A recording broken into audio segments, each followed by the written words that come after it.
তাকে ফাঁসি দিয়ে তার লাশটা কুকুর দিয়ে খাওয়ানো হোক এই স্বৈরাচার হাসিনার লাশটা। এই আইনা করে শেখ হাসিনাকে 5টি বছর সাজা দেওয়া হোক। প্রধান উপদেষ্টাদেরকে বলতে চাই, আপনারা আওয়ামী লীগকে অতি দ্রুত নিষেধাজ্ঞা দেন। আপনারা কোন যুক্তিতে এই স্বৈরাচার আওয়ামী লীগকে, এই খুনি হাসিনা, গণহত্যাকারী হাসিনাকে আপনারা কোন যুক্তিতে আওয়ামী লীগের রাজনীতি থেকে নিষিদ্ধ করতে চাচ্ছেন না, সেটা আমরা কিন্তু আপনাদের কাছে প্রশ্ন রাখতে চাই।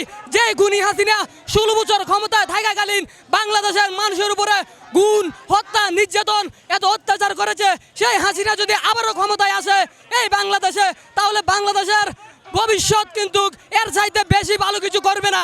কারণ এই হাসিনা জানে এই দেশের ছাত্র সমাজ তাকে এই দেশ থেকে পালিয়ে যেতে বাধ্য করেছে। যদি সেই আবার একটা সুযোগ পায়, তাহলে তার প্রতিশোধ কিন্তু প্রত্যেকটা মানুষের উপরে এই খুনি হাসিনা নিবে। তার জন্য আমরা যারা উপদেষ্টা আছেন তাদেরকে বলতে চাই, আজকের এই বিশাল গণমিছিল থেকে যেই শহীদরা দেশের জন্য জীবন দিয়েছে তাদের রক্তের সাথে কোনো বেইমানি নয়, তাদের রক্তের সাথে বেইমানি না করে এই দেশ থেকে আওয়ামী লীগকে সম্পূর্ণ নিষেধাজ্ঞা দেওয়া হোক। সেইটা আমাদের দাবি, সাধারণ মানুষের দাবি, সাধারণ জনগণের দাবি। তাদেরকে দ্বিতীয়বার আর এই দেশের রাষ্ট্র চালানোর সুযোগ আর না দেওয়া হোক। আমরা জানি তারা কি করে এই দেশের জন্য। আমরা আবারও আমার বক্তব্য শেষ করতে চাই, প্রধান উপদেষ্টাদেরকে বলতে চাই, আপনারা আওয়ামী লীগকে অতি দ্রুত নিষেধাজ্ঞা দেন। আমরা আওয়ামী লীগ দলটাকে এই বাংলাদেশ থেকে বিলুপ্ত হতে দেখতে চাই ইনশাল্লাহ। যারা শহীদ হয়েছে তাদের জন্য আমাদের বুক ভরা ভালোবাসা আর মন ভরা দোয়া।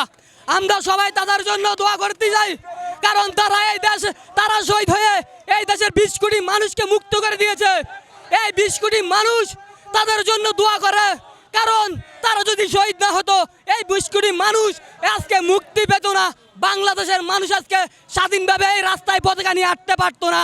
এই স্বৈরাচারী যে মন্ত্রী ফেসিস্ট ওবায়দুল কাদের, স্বরাষ্ট্রমন্ত্রী আসাদুজ্জামান খান, আপনারা দেখেছেন এই মন্ত্রীরা কিভাবে পাখির মতো গুলি করার জন্য পুলিশকে নির্দেশ দিয়েছিল।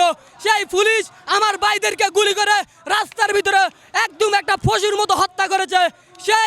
সেই হত্যার তীব্র নিন্দা আমরা জানাই। আজকে আমরা মনে পড়ছে আমাদের সেই শহীদ ভাইদের কথা, যাদের জন্য এই দেশটা আমরা স্বাধীন পেয়েছি, যাদের বিনিময়ে 20 কোটি মানুষ আজকে এই বেশিরভাগ শেখ হাসিনা থেকে মুক্ত হয়েছে। তাদেরকে আমরা মন ভরে শ্রদ্ধা জানাই। তাদেরকে আমরা, বাংলাদেশ রাষ্ট্রটি যতদিন থাকবে তারাও আমাদের অন্তরে ততদিন থাকবে ইনশাআল্লাহ। শেখ হাসিনাকে দেশে আনে শুধু বিচার নয়, শেখ হাসিনার ফাঁসি চাই।